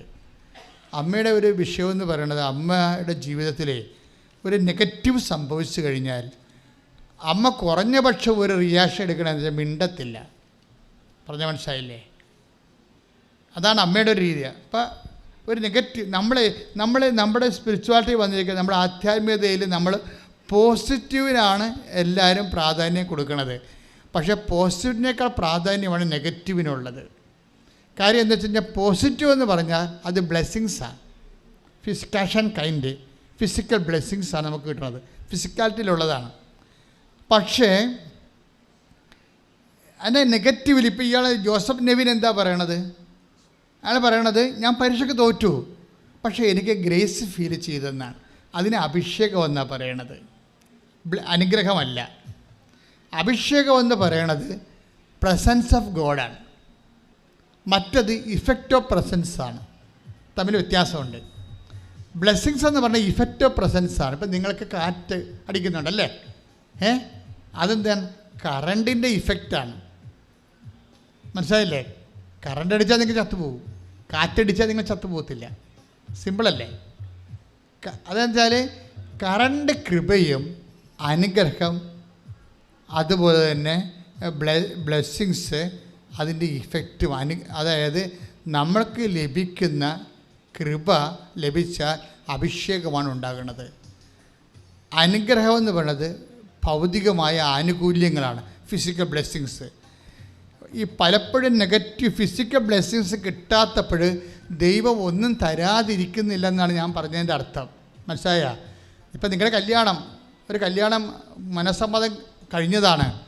പക്ഷേ മനസ്സമ്മതം കഴിഞ്ഞാൽ അറിയണത് നമുക്ക് പറ്റിയ കക്ഷിയല്ലെന്ന് പറയുമ്പോൾ ആ കല്യാണം വിട്ടു പോകുമ്പോൾ നിങ്ങൾ ഭക്ഷണം കഴിക്കത്തില്ല. ചില പെൺപിള്ളേർ കണ്ടില്ലേ, അവിടെ കട്ടിലെ പോയി പോലെ ഈ തേരട്ട പോലെ കിടക്കും, വിളിച്ചാൽ നിൽക്കത്തില്ല. അതുപോലെ തന്നെ അവരുടെ അഭ്യാസം കാണിക്കും അവിടെ. കാര്യം അവൾക്കറിയാം, അവൾക്ക് ചമ്മലാണ് ഭയങ്കര. അവൾക്ക് എന്തോ സൗന്ദര്യം കുറഞ്ഞിട്ട് കല്യാണം പോയെന്ന് പറഞ്ഞാൽ അവിടെ ഇരിക്കണത്. അത് വീട്ടുകാർ ആഘോഷിക്കാതിരിക്കാൻ വേണ്ടി അവൾ തേരട്ട പോലെ ചുരണ്ട് കിടക്കുകയാണ്. എന്നിട്ട് ഇനി അവളെ പൊക്കിയെടുക്കുമ്പോൾ നമ്മൾ കാരണമാണ് കല്യാണം പോയെന്നുള്ളത്. ആ സംഭവം നമ്മുടെ ഗോളിലിട്ട് ആ പോസ്റ്റ് അടിക്കാൻ വേണ്ടിയാണ് അവളെ കിടപ്പ് കിടക്കുന്നത്. ഒരു തന്ത്രമാണ്. ഇങ്ങനെയൊക്കെ ഒന്നിറങ്ങിയാൽ നേരം വിളിക്കത്തില്ല. നിങ്ങൾ സ്പിരിച്വാലിറ്റി ഓപ്പൺ ടു ദി സ്പിരിറ്റാണ്. നിങ്ങൾ തുറന്ന കാര്യത്തിൽ ഇതിനകത്ത് ഇങ്ങനെയുള്ള അഭ്യാസങ്ങളൊന്നും കാണിക്കാതെ ഒരു മനസ്സ് തുറന്ന രീതി ദൈവത്തെ സമീപിക്കണം. ദൈവമേ, this is the fact, I accept in the name of Jesus. ഇതാണ് എനിക്ക് സംഭവിച്ചിരിക്കുന്നത്. അതിൻ്റെ നാമത്തെ ഞാൻ അക്സെപ്റ്റ് ചെയ്തു. പ്രാർത്ഥിക്കുക, കർത്താവ് ദൈവമേ, അങ്ങ് വിളമ്പി തരുന്നത് എന്തായാലും കയ്പായാലും മധുരമായാലും സന്തോഷത്തോടെ സ്വീകരിക്കാൻ ഞാൻ ആഗ്രഹിക്കുന്നത് അത് വിളമ്പി തരുന്നത് അങ്ങ് കൊണ്ടാണ്. അപ്പൊ എന്റെ വിഷയത്തെക്കാൾ വലുതാണ് എനിക്ക് നിന്റെ സാന്നിധ്യം. കൈയടിച്ച് കർത്താവിനെ സ്തുതിക്കട്ടെ. എന്താണ് ജോസഫ് നെവിനെ കുറിച്ച് പറയണത്? ആ പരീക്ഷയുടെ പരാജയത്തിൻ്റെ പൊള്ളല് അയാൾക്കത് ഫീൽ ചെയ്തിരുന്നില്ലെന്നല്ല അർത്ഥം. നമ്മുടെ കുഴപ്പം എന്താ? നമുക്ക് പൊള്ളൽ ഫീൽ ചെയ്യുന്നുണ്ട്. മനസ്സിലായ? അപ്പം അതാണ് ഈ ജഡം മനുഷ്യനെന്ന് പൗലോസ് പറയണത്. ജഡം കർത്താവും അഡ്രസ്സ് ചെയ്യുന്നൊരു വിഷയമാണ്. ആത്മാവാണ് ജീവൻ നൽകുന്നത്, ജഡം ഒന്നിനും ഉപകരിക്കുന്നില്ല. അതാണ് കർത്താവ് ജഡത്തെക്കുറിച്ചുള്ള അസസ്മെൻ്റ്. അതാണ്. അപ്പം ജഡത്തോട് ബന്ധപ്പെട്ട എന്തെങ്കിലും പരാജയങ്ങൾ സംഭവിച്ചാൽ അത് പരാജയമായിട്ട് കരുതരുത്. പ്രാർത്ഥിക്കുക, കർത്താവായ ദൈവമേ, കർത്താവായ ദൈവമേ, എൻ്റെ ശരീരമായി അടിസ്ഥാനപ്പെടുത്തി എൻ്റെ ശരീരത്തെ എന്തെങ്കിലും ന്യൂനതകൾ സംഭവിച്ചാൽ, ഒരു പരാജയം സംഭവിച്ചാൽ, പരാജയമായി തോന്നാത്ത വിധത്തിലെ കർത്താവിന്റെ അഭിഷേകം നൽകണമേ. പരിശുദ്ധ പരമ ദിവ്യകാരുണ്യത്തിന് എന്നേരവും ആരാധനയും സ്തുതിയും പുകഴ്ചയും ഉണ്ടായിരിക്കട്ടെ. അപ്പോഴേ എന്താ പ്രശ്നം വെച്ചാൽ, ഇതിൻ്റെ ആവിയും പൊള്ളലും നെഗറ്റീവ്സിനെ കുറിച്ച് ഞാനിപ്പോൾ സംസാരിക്കണത്. കല്യാണം നഷ്ടപ്പെട്ടു പോവുക, അല്ലെങ്കിൽ ഒരു വസ്തു എടുക്കാമെന്ന് പറഞ്ഞു, അവർ നമുക്ക് അഡ്വാൻസ് തന്നതാണ്, ഇപ്പോൾ സമയമായപ്പോൾ ഇപ്പോൾ ഡേറ്റ് മാറ്റി അവർക്ക് വേണ്ട, നിങ്ങൾ അത് മറിച്ച് കൊടുത്തോ, ഞങ്ങൾ തന്ന കാശ് വല്ലപ്പോഴും തന്നേച്ചാൽ മതി എന്ന് പറഞ്ഞ് അവർ സ്കൂട്ടായി പോവുകയാണ്. അവർ കാശില്ലാത്തത് കൊണ്ടാണ്. അപ്പോൾ നമ്മളെന്താ നമുക്ക് പറ്റിയിരിക്കണത് ഈ 50 ലക്ഷം കിട്ടിയിട്ട് നമ്മൾ 50 പേരോട് പറഞ്ഞിട്ടുണ്ട്, അഡ്വാൻസ് തന്നിട്ടുണ്ട്, ഇത്താം തീയതി പ്രമാണമാണ്, കാശ് കിട്ടിയ ഉടനെ തരാമെന്ന്. ഇപ്പോൾ അവന്മാരെല്ലാം ഇങ്ങനെ പാമ്പ് കൊത്താമെന്ന പോലെ നമ്മൾ കൊത്താൻ വരും. This is our situation. അതാണ് സിറ്റുവേഷൻ. ഈ സിറ്റുവേഷൻ എല്ലാം കവർ ചെയ്തുകൊണ്ടാണ് ബൈബിൾ ഡിസൈൻ ചെയ്തിരിക്കുന്നത്. ഈ പരാജയങ്ങളോ ആകസ്മികമായി ഉണ്ടാകുന്ന തകർച്ചകളോ എല്ലാം അഡ്രസ്സ് ചെയ്തുകൊണ്ടാണ് ബൈബിൾ മുന്നോട്ട് പോകുന്നത്. അതാണ് നീ അഗ്നിയിലൂടെ നടക്കത്തില്ലെന്ന് പറഞ്ഞോ ഇല്ലല്ലോ. ഐസയ 43:2 വായിച്ച് ശ്രുതികട്ടെ. ഹല്ലേലൂയ. സമുദ്രത്തിലൂടെ കടന്നു പോകുമ്പോൾ, സമുദ്രത്തിലൂടെ കടന്നു പോകുമ്പോൾ ഞാൻ നിന്നോട് കൂടെ ഉണ്ടായിരിക്കും. നദികൾ കടക്കുമ്പോൾ അത് നിന്നെ മുക്കിക്കളയുകയില്ല. അഗ്നിയിലൂടെ നടന്നാലും നിനക്ക് പൊള്ളലേൽക്കുകയില്ല. ജ്വാല നിന്നെ ദഹിപ്പിക്കുകയുമില്ല. സമുദ്രത്തിലൂടെ കടന്നു പോകുമ്പോൾ ഞാൻ നിന്നോട് കൂടെ ഉണ്ടായിരിക്കും. എന്താ സമുദ്രം എന്ന് പറയണേ? കണ്ണീര് സമുദ്രമാക്കി പോകണേ. കരച്ചിൻ്റെ കാലമാണ് ഈ പറയണത്. അല്ല നമ്മളാരും ഇങ്ങനെ സമുദ്രത്തിലൂടെ വണ്ടിയും വള്ളവും പിടിച്ചു പോണ കേസല്ല. കണ്ണീരിൻ്റെ കാലമാണ് ഈ പറയണത്. മനസ്സിലായില്ലേ? കണ്ണീരിൻ്റെ കാലത്തിലൂടെ നീ കടന്നു പോയാലും കണ്ണീരിന്റെ കാലത്തിലൂടെ നീ കടന്നു പോയാലും വായിച്ചോളൂ. ഞാൻ നിന്നോട് കൂടെ ഉണ്ടായിരിക്കും. നദികൾ കടക്കുമ്പോൾ അത് നിന്നെ മുക്കിക്കളയുകയുമില്ല. അഗ്നിയിലൂടെ നടക്കുമ്പോൾ നിനക്ക് പൊള്ളലേൽക്കുകയില്ല. എന്തുകൊണ്ടാണ് നദിയിലൂടെ നടക്കുമ്പോൾ മുക്കിക്കളയാത്തത്? അതെന്താ പ്രശ്നം വെച്ച് കഴിഞ്ഞാൽ മുക്കിക്കളയത്തില്ല. അപ്പോൾ നിങ്ങളവർക്ക് നമ്മൾ പെരിയാറിലൂടെ പമ്പാ നദിയിലൂടെ പോണ കേസല്ല, കടമാണ് ഈ വിഷയം. മനസ്സിലായില്ലേ? 44 കഴിഞ്ഞ ദിവസത്തെ ഒരു സാക്ഷ്യം എന്ന് വെച്ച് കഴിഞ്ഞാൽ 44 കോടി രൂപ കടമാണ്. അപ്പം 4 കോടിക്കും 44 കോടിക്കും ഓരോരുത്തർക്ക് താങ്ങാൻ പറ്റാത്തൊരവസ്ഥയ്ക്ക് മുമ്പിൽ വരികുമ്പോഴാണല്ലോ ഇത് നദിയായിട്ട് മാറണത്. അപ്പം 44 കോടി രൂപ കടവാണ്. ആ സാക്ഷ്യം യൂട്യൂബിലുണ്ട്. എന്താ സംബന്ധിച്ച കൊറോണ വന്നപ്പോൾ അവിടെ കമ്പനിയുടെ അടച്ചുപൂട്ടില്ലേ അല്ലേ? അടച്ചുപൂട്ടിയോട് കൂടി പിന്നെ ലോണൊക്കെ എടുത്തപ്പോൾ കൂടിപ്പോയില്ലേ, പലിശ കൂടിയില്ലേ. ബാങ്കുകാരൻ ഇപ്പോഴും നമുക്ക് ഒന്നും വകവെച്ച് തരണില്ലല്ലോ. സർക്കാർ തരാമെന്ന് പറഞ്ഞാൽ സർക്കാർ ബാങ്കിൽ ചെല്ലുമ്പോൾ ബാങ്കുകാർ പറയും സർക്കാർ ഇപ്പോൾ തരാമെന്ന് പറഞ്ഞ കേസ് പൈസ തന്നിട്ടില്ലെന്ന് പറയും. അതുപോലെ നിങ്ങൾക്ക് ലോൺ തരാൻ പറ്റത്തില്ലെന്ന് പറയും. എല്ലായിടത്തും ഇല്ല എന്നല്ല പറയണത്, എല്ലാം ചെയ്യുന്നത്. ഇപ്പം നിങ്ങൾ സർക്കാർ തരാമെന്ന് പറഞ്ഞ കൊറോണ വിഹിതമായിട്ട് തരാമെന്ന് പറഞ്ഞ പൈസ അടച്ചിട്ടില്ല. അവിടെ എന്താണ് ഇല്ല എന്നല്ലേ പറയണം? ഇല്ല അല്ലേ? അതുകൊണ്ട് നിങ്ങൾക്ക് പൈസ തരാൻ ലോൺ തരാൻ പറ്റത്തില്ല. ഈ ഇല്ല അഡ്രസ്സ് ചെയ്തുകൊണ്ടാണ് പുതിയ നിയമം തുടങ്ങണത്. അവർക്ക് വീഞ്ഞില്ല എന്ന് പറഞ്ഞാൽ ഇല്ലയാണേ. ആ പുരാതനമായി ഇല്ലേ ഇന്ന് ആധുനികമായി ഇല്ലയിലേക്ക് പ്രവേശിക്കുന്നത് എല്ലാം ഇല്ല തന്നെ വിഷയം. ഒരു ഇല്ല എന്ന് പറഞ്ഞു കഴിഞ്ഞാൽ പിന്നെ അതിൻ്റെ അർത്ഥം ദൈവത്തെ അവിടെ ഇടപെടുത്തണമെന്ന് മാത്രമേ ഉള്ളൂ. ദൈവത്തെ ഇടപെടുത്താൻ പറ്റിയ കറക്റ്റ് ഫോർമുലയാണ് അമ്മ പറയണത്. എന്താണ്? ദൈവത്തെ ഇങ്ങനെ വിളിച്ചപേക്ഷിച്ച് ഇടപെടാൻ പറ്റുന്ന കേസല്ല. പിന്നെന്താണ്? അവൻ പറയണ പോലെ ചെയ്യണം. അതാണ് ഉടമ്പടി. കൈയടിച്ച് കർത്താൻ ഹല്ലേലൂയ. പരിശുദ്ധ പരമ ദിവ്യകാരുണ്യത്തിന് ഇവിടെ നമ്മൾ ശ്രദ്ധിക്കേണ്ട കാര്യം, ഈ ഇല്ല എന്ന് പറയുന്ന സ്ഥലങ്ങളിലൂടെയും അതുപോലെ തന്നെ നീ സമുദ്രത്തിലൂടെ കടന്നു പോകും, നദിയിലൂടെ കടന്നു പോകും. അപ്പോഴെന്താ പറയണത്? ഞാൻ നിന്നോട് കൂടെ ഉണ്ടായിരിക്കും. That's A point. അവിടെ അണ്ടർലൈൻ അവിടെയാണ്. എന്താണ്? നീ സമുദ്രത്തിലൂടെ കടന്നു പോകും. പറഞ്ഞേ, ഈ സമുദ്രത്തിലൂടെ കടന്നു പോകും. കണ്ണീരിൻ്റെ കാലത്തിലൂടെ കടന്നു പോകുന്നതായി പറയണത്. പിന്നെ എന്ത് ചെയ്യും? ഞാൻ നിന്നോട് കൂടെ ഉണ്ടായിരിക്കും. അപ്പം കണ്ണീരിൻ്റെ കാലം, നാളെ ചിരിയുടെ കാലം വരും. ചിലപ്പോൾ കർത്താവ് കൂടെ ഉണ്ടാകണം നിർബന്ധമില്ല. നിങ്ങളൊന്ന് ചിന്തിക്കണേ, നാളെ ചിരിയുടെ കാലം വരും. ചിരി മാത്രം ഉണ്ടാകും, കർത്താവ് ഉണ്ടാകത്തില്ലേ. പക്ഷെ കണ്ണീരിൻ്റെ കാലത്ത് നിന്നെ ചേർത്ത് നിർത്തുന്ന ദൈവമാണ് നിന്റെ ദൈവം. കൈയിട്ടിച്ച് കർത്താവ് പരമദിവ്യകാരുണ്യത്തിന് ആരാധനയും സ്തുതിയും പുകഴ്ചയും ഉണ്ടായിരിക്കട്ടെ. അപ്പം കണ്ണീരിൻ്റെ കാലത്ത് നമുക്കിപ്പോൾ ആ ചേട്ടൻ പറഞ്ഞില്ലേ, നെവിൻ ജോസഫ് എന്താ പറയണത്? എൻ്റെ കണ്ണീരിൻ്റെ കാലമാണ്, ഞാൻ പരീക്ഷയ്ക്ക് തോറ്റു, എനിക്ക് പൊള്ളൽ അനുഭവിച്ചു, പക്ഷേ എനിക്കത് ഫീൽ ചെയ്യുന്നില്ല. ദാറ്റ് മീൻസ് എന്താ കാരണം? നീയിലൂടെ നടക്കും, അല്ലെ സമുദ്രത്തിലൂടെ നടക്കും. കാര്യം എന്താണ്? സമുദ്രം നിന്നെ മുക്കിക്കളയത്തില്ല. കാര്യം എന്താണ്? ഞാൻ നിന്നോട് കൂടെ ഉണ്ടായിരിക്കും. That's a presence of God. മനസ്സിലായില്ലേ? ഉടമ്പടി നിങ്ങൾക്ക് നൽകുന്നത് പരീക്ഷയ്ക്ക് നിങ്ങൾ തോറ്റാലും, നിങ്ങൾ വിചാരിച്ച കാര്യം നടക്കാൻ ഇനി സമയമുണ്ടെങ്കിലും നിന്റെ ദൈവം നിന്നെ വിട്ടുപോകാൻ നിൽക്കാൻ കൈയിടിച്ച് കർത്താവ്. അപ്പോൾ മറ്റ് പ്രാർത്ഥനാ രൂപങ്ങളിൽ നിന്ന് വ്യത്യസ്തമായ ഉടമ്പടിയിലുള്ള പ്രത്യേക അപ്ഡേഷൻസ് എന്ന് പറയുന്നത് പ്രസൻസ് ഓഫ് ഗോഡ് കിട്ടാനുള്ള സാധ്യത കൂടുതലാണ്. മനസ്സിലായില്ലേ? പ്രസൻസ് ഓഫ് ഗോഡ് എന്നുവെച്ചാൽ ദൈവത്തിൻ്റെ സാന്നിധ്യം. അത് നിൻ്റെ ഈ കണ്ണുനീര് വറ്റണ വരെ, തുടച്ചു നീക്കണ കാലം വരെ ദൈവം നിന്നെ മുറുകെ പിടിച്ചുകൊണ്ട് നടക്കും. അതിന് ഏറ്റവും ടോപ്പ് സ്പിരിച്വാലിറ്റി ഫോളോ ചെയ്യേണ്ടത് അമ്മയാണ്. അമ്മ ഇങ്ങനെയുള്ള കണ്ണീരിൻ്റെ കാലത്ത് ഒരിക്കലും നെഗറ്റീവ് സംസാരിക്കത്തില്ല. നിങ്ങളെപ്പോഴും ചെയ്യണം. നിങ്ങളെപ്പോഴും അമ്മ മാക്സിമം ചെയ്ത ഹൃദയത്തെ സംഗ്രഹിക്കാത്തതേ ഉള്ളൂ. 2:19, 2:52 അതാണ്. 2:19, 2:52 എന്ന് വെച്ച് കഴിഞ്ഞാൽ അമ്മയ്ക്ക് കണ്ണീരിൻ്റെ നനവ് തോന്നിയ നിമിഷങ്ങളിലെല്ലാം അമ്മ ചുണ്ട് കൂട്ടിക്കളയും, ഹൃദയത്തിൽ സംഗ്രഹിക്കും. എന്താ കാര്യം? ഹൃദയത്തിലാണ് ദൈവത്തിൻ്റെ സാന്നിധ്യം. തൻ്റെ സാന്നിധ്യത്തെക്കുറിച്ച് അമ്മയ്ക്ക് പെട്ടെന്ന് കണക്ഷൻ കിട്ടും. ഇങ്ങനെ കണക്ഷൻ കിട്ടണം. എന്തെങ്കിലും തകർച്ചയൊക്കെ വന്നുമ്പോഴേ പെട്ടെന്ന് കണക്ഷൻ കിട്ടണം.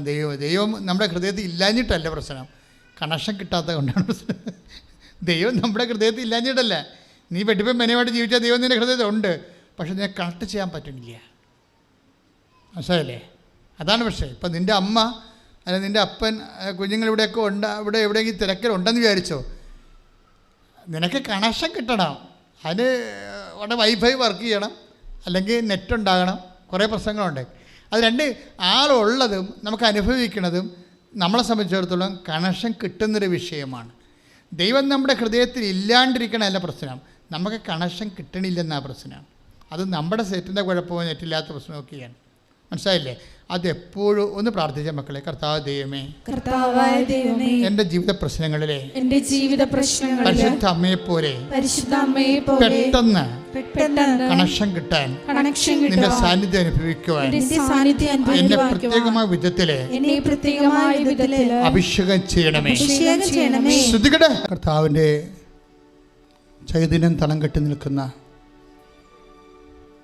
ദൈവസാന്നിധ്യത്തിൻ്റെ കുദാശ അനുകരണമായ മരിയൻ ഉടമ്പടിയിലാണ് നമ്മൾ ദൈവവുമായിട്ട് ബന്ധം സ്ഥാപിച്ചിരിക്കുന്നത്. അതിൻ്റെ മെയിൻ്റനൻസിനെ കുറിച്ചാണ് ഈ സമയം മുഴുവനും കർത്താവ് നമ്മോട് സംസാരിച്ചത്. അച്ഛൻ പ്രാർത്ഥിച്ചുകൊണ്ടേയിരിക്കും, മക്കളെ സ്തുതിച്ചുകൊണ്ടേയിരിക്കണം. കർത്താവ് എനിക്ക് കാണിച്ചു തരുന്ന കർത്താവ് സുഖപ്പെടുത്തുമെന്ന് ഉദ്ദേശിക്കുന്ന രോഗങ്ങളെ കാണിച്ചു തരുന്നതനുസരിച്ച് കൊണ്ട് അച്ഛൻ പ്രാർത്ഥിച്ചുകൊണ്ടിരിക്കും, നിങ്ങളെ സ്തുതിച്ചുകൊണ്ടിരിക്കണം. കർത്താവിൻ്റെ അടിപ്പണ്ട പോലെ വൈദാഖലം പോലെ ദൈവികമായ ശക്തി നിങ്ങൾക്ക് ആവശ്യിക്കുന്ന സമയമാണ്. ശ്രുതികടെ കർത്താവെ, നിൻ്റെ ഉന്നതമായ നാമത്തിന് സ്വസ്ത്രം ചെയ്യുന്ന കർത്താവെ, പേശികൾ ദ്രവിക്കുന്നവരെ സംബന്ധിച്ച് പ്രാർത്ഥിക്കുന്നു. കർത്താവെ, വവ്വാലിൻ്റെ ചിറക് പോലെ കർത്താവെ ചില പേശികളെ കാണിക്കുന്നുണ്ട്. പേശികൾക്കെല്ലാം കർത്താവെ ക്ഷയം സംഭവിച്ചത്, പേശിക്ഷയങ്ങൾ സംഭവിച്ചത് കർത്താവ് ഇപ്പോൾ സുഖപ്പെടുത്തിക്കൊണ്ടിരിക്കുന്നു. It's a great miracle.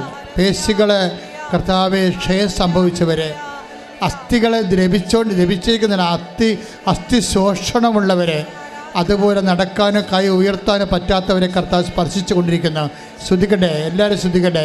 കർത്താവ് നിന്റെ തിരുമുറുപാർന്ന വലത് കരം കർത്താവ് ഓരോ മകൻ്റെ മേലും മകളുടെ മേലും വെക്കണമെന്ന് പ്രാർത്ഥിക്കുന്നു. കർത്താവ് നിന്റെ തിരുമുറുപാർന്ന വലത് കരം കർത്താവ് ഉള്ളക്കാലം മുതൽ ഉച്ചവരെ കർത്താവ് ക്യാൻസർ രോഗികളെ സംബന്ധിച്ച് പ്രാർത്ഥിക്കുന്നു. ശരീരത്തിൻ്റെ ആന്തരിക അവയവങ്ങളിലും പുറത്തും രോഗമുള്ളവരെ സമർപ്പിച്ച് പ്രാർത്ഥിക്കുന്നു. ഇപ്പോൾ ഓൺലൈനിൽ പ്രാർത്ഥിക്കുന്നവരെ സമർപ്പിച്ച് പ്രാർത്ഥിക്കുന്നു. ഇപ്പോൾ ഇവിടെ ആയിരിക്കും എന്ന രോഗി വീട്ടിലായിരിക്കുകയും ചെയ്യുന്ന രോഗികളെ, കിടപ്പ് രോഗികളെ, നടപ്പ് രോഗികളെ സമർപ്പിച്ച് പ്രാർത്ഥിക്കുന്നു. കർത്താവെ, പിതാവിൻ്റെയും പുത്രൻ്റെയും പരിശുദ്ധാത്മാവിൻ്റെ നാമത്തിൽ മസ്തിഷ്കത്തിൽ കർത്താവിൻ്റെ രക്തം നിറയട്ടെ, സൗഖ്യത്തിൻ്റെ രക്തം നിറയട്ടെ. പിതാവിൻ്റെയും പുത്രൻ്റെയും പരിശുദ്ധാത്മാവിൻ്റെ നാമത്തിൽ തൊണ്ടയിലെ കർത്താവ് നാക്കിലും നാവിലും നാഭിയിലും കർത്താവിൻ്റെ രക്തം നിറയട്ടെ. കർത്താവിൻ്റെ മുഴുവൻ രോഗങ്ങൾ നീ വിടുതൽ പ്രാപിക്കട്ടെ. പിതാവിൻ്റെയും പുത്രൻ്റെയും പരിശുദ്ധാത്മാവിൻ്റെ നാമത്തിൽ ശ്വാസകോശങ്ങളിൽ കർത്താവിൻ്റെ രക്തം നിറയട്ടെ. ശ്വാസകോശങ്ങളിൽ കർത്താവിൻ്റെ രക്തം നിറയട്ടെ. പിതാവിൻ്റെയും പുത്രൻ്റെയും പരിശുദ്ധ നാമത്തിൽ ഹൃദയത്തിലും ഹൃദയപേശികളിലും കോശങ്ങളിലും ഞരമ്പുകളിലും വാൽവുകളിലും കർത്താവിൻ്റെ രക്തം നിറയട്ടെ.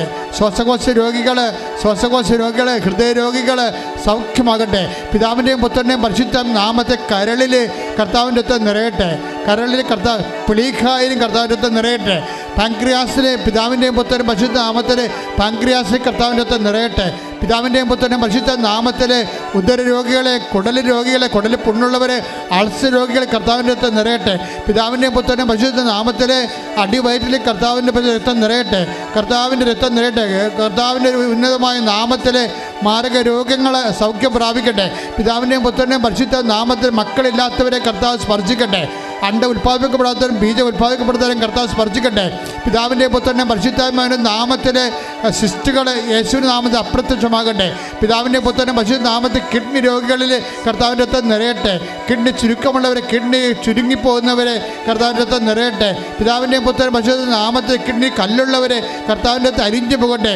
പിതാവിൻ്റെയും പുത്രൻ്റെയും പരിശുദ്ധ നാമത്തിൽ നടുവേദന ഉള്ളവരെ, നട്ടലിന് വേദന ഉള്ളവരെ പിതാവിൻ്റെയും പുത്രൻ്റെയും പരിശുദ്ധ നാമത്തിൽ സൗഖ്യം പ്രാപിക്കട്ടെ. മൂത്രം അറിയാതെ പോകുന്നവരെ, മലമറിയാതെ പോകുന്നവർ, രക്തമറിയാതെ പോകുന്നവർ, ചെയ്യുന്ന വഴുപ്പ് വരുന്നവർ, മൂക്കിടുന്ന സ്രാവങ്ങൾ വരുന്നവർ, എല്ലാ സ്രാവരോഗികളും പിതാവിൻ്റെയും പുത്രൻ്റെയും പരിശുദ്ധ നാമത്തിൽ സൗഖ്യം പ്രാപിക്കട്ടെ. അതിശക്തമായി ശ്രദ്ധിക്കട്ടെ, ഇടിമിന്നൽ പോലെ ശ്രദ്ധിക്കട്ടെ.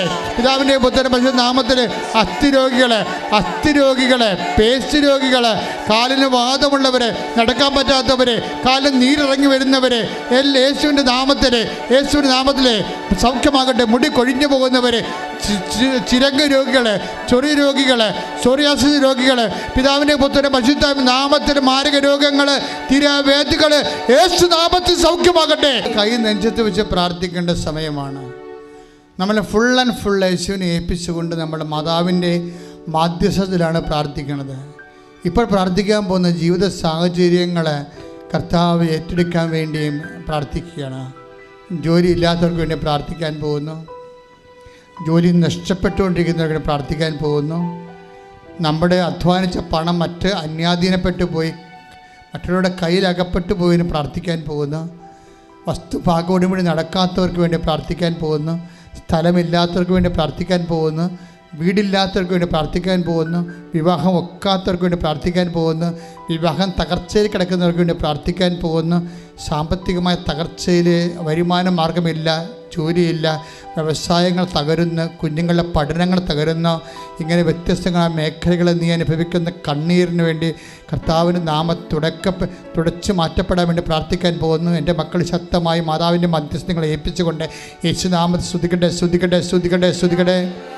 കർത്താവേ, നിൻ്റെ ഉന്നതമായ നാമത്തിന് സ്തോത്രം ചെയ്യുന്ന കർത്താവേ, ഓരോ മകനെയും നീ ആശീർവദിക്കണമേ, ഓരോ മകളെയും നീ ആശീർവദിക്കണമേ. ജോലിയില്ലാത്തവർ, വീടില്ലാത്തവർ, വിവാഹം ഒത്തുവരാത്തവർ, മക്കളില്ലാത്തവർ, കർത്താവ് പലതരത്തിൽ വേദന അനുഭവിക്കുന്ന പലതരത്തിലുള്ള സർട്ടിഫിക്കറ്റുകളൊക്കെ ലഭിക്കാത്തവർ, തടസ്സമായിരിക്കുന്നവർ, രേഖകൾ ലഭിക്കാത്തവർ, തടസ്സമായിരിക്കുന്നവർ, കർത്താവ് ജയിലിലായിരിക്കുന്നവർ, പോലീസ് കേസിൽ അകപ്പെട്ടിരിക്കുന്നവർ, ബാങ്കിൽ കടമ അനുഭവിക്കുന്നവർ, അകപ്പെട്ടിരിക്കുന്നവർ, ജപ്തി നടപടി നേരിടുന്നവർ, എൻ്റെ കർത്താവിൻ്റെ വലിയ ശക്തി നിലയ്ക്ക് ആവശ്യമായ പരീക്ഷ എഴുതാൻ പോകുന്നവർ, എഴുതി കഴിഞ്ഞവർ, റിസൾട്ട് പ്രതീക്ഷിക്കുന്നവർ, റീവാലുവേഷന് വേണ്ടി കൊടുത്തിരിക്കുന്നവർ, കർത്താവെ എല്ലാ തരത്തിലും മനസ്സിടിഞ്ഞു പോയവർ, മാനസിക രോഗമുള്ളവർ, ഡിപ്രഷനുള്ളവർ, കർത്താവ് എന്ത് ചെയ്യണമെന്ന് അറിയാൻ പാടില്ലാതെ കുഴങ്ങുന്നവർ, ഒരു വഴിയും കാണാതെ വഴിമുട്ടി നിൽക്കുന്ന ആൾക്കാർ, എല്ലാവരുടെ മേലും കർത്താവിൻ്റെ രക്തം നിറയട്ടെ. ഈ ഒറ്റ പ്രാർത്ഥന കൊണ്ട് എന്തിനെല്ലാം വേണ്ടിയാണോ ജനങ്ങൾ ഇവിടെ കണ്ണീരോടെ ഇപ്പോഴും ഓൺലൈനിലും പ്രാർത്ഥിക്കുന്നു. എപ്പോഴെല്ലാം പ്രാർത്ഥിച്ചാലും ആ നിമിഷങ്ങളിലെല്ലാം കർത്താവിൻ്റെ കണ്ണ് നിന്നെ ആവസിക്കുകയും ദൈവത്തിൻ്റെ സാന്നിധ്യത്താൽ നിൻ്റെ എല്ലാ തടസ്സദോഷങ്ങളും വിടുതലും സംഭവിക്കട്ടെ എന്ന് പ്രാർത്ഥിക്കുന്നു. യേശുനാമത്തെ സ്തുതിക്കട്ടെ. Hallelujah, hallelujah, hallelujah, hallelujah. യേശുവേ, ഞങ്ങളുടെ ജീവിത ദുരിതങ്ങളെ നീ ഏറ്റെടുക്കണമേ എന്ന് പ്രാർത്ഥിക്കുന്നു. യേശുവേ, ആരാധന. Hallelujah, hallelujah.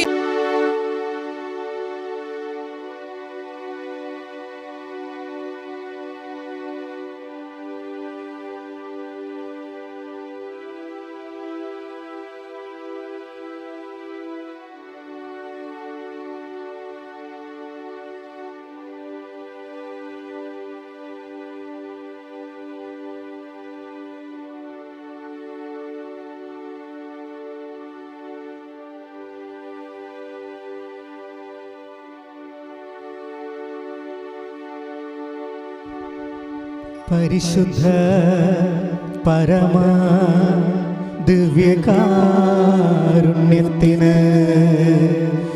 ഇന്നേരവും ആരാധനയും സ്തുതിയും പുകഴ്ചയും ഉണ്ടായിരിക്കട്ടെ.